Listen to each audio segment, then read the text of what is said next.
IT job కోసం try చేస్తున్నారా? Coding ట్యూటర్లో training తో పాటు స్టైఫండ్ అండ్ 100% జాబ్ గ్యారంటీ.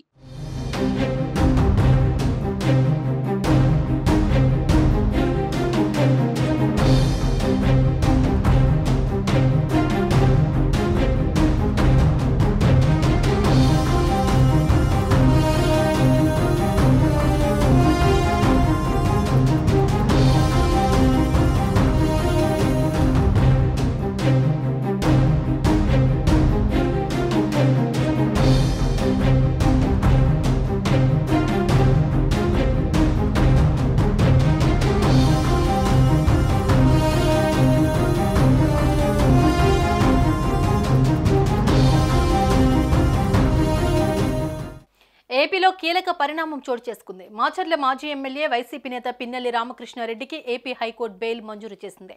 సార్వత్రిక ఎన్నికల పోలింగ్ రోజు పాల్వాయి గేట్ పోలింగ్ కేంద్రంలో ఈవీఎం ధ్వంసం చేసిన కేసుతో పాటు పోలీసులపై దాడి కేసులో పిన్నెల్లి అరెస్ట్ అయ్యారు. ప్రస్తుతం నెల్లూరు సెంట్రల్ జైల్లో ఉన్నారు.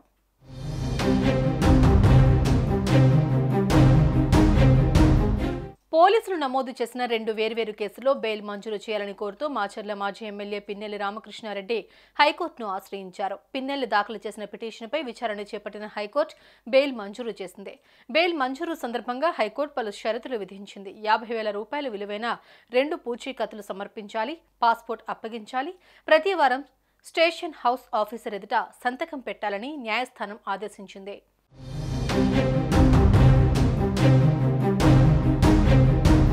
ఏపీలో ఈ ఏడాది మే 13వ తేదీన జరిగిన సార్వత్రిక ఎన్నికల్లో ఈవీఎంలు ధ్వంసం చేసిన ఘటనలు చోటు చేసుకున్నాయి.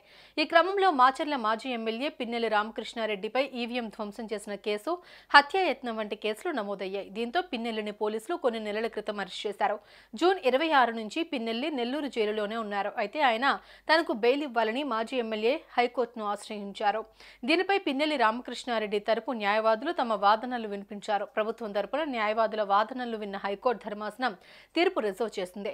తాజాగా బెయిల్ పై తీర్పిచ్చింది హైకోర్టు. జిల్లా కోర్టులో 2 సార్లు పిన్నెల్లి బెయిల్ పిటిషన్ కొట్టివేశారు. దీంతో షరతులకు కట్టుబడి ఉంటానని బెయిల్ ఇవ్వాలని పిన్నెల్లి కోర్టును కోరారు. ఎన్నికల టైంలో టీడీపీ ఏజెంట్ నంబూరి శేషగిరిరావుపై దాడి కేసు, పోలింగ్ తర్వాత కారంపూడిలో సీఐ నారాయణస్వామిపై దాడి కేసులో బెయిల్ ఇవ్వాలని పిన్నెల్లి పిటిషన్ దాఖలు చేశారు. ఈ మేరకు ఏపీ హైకోర్టు పిన్నెల్లికి షరతులతో కూడిన బెయిల్ మంజూరు చేసింది.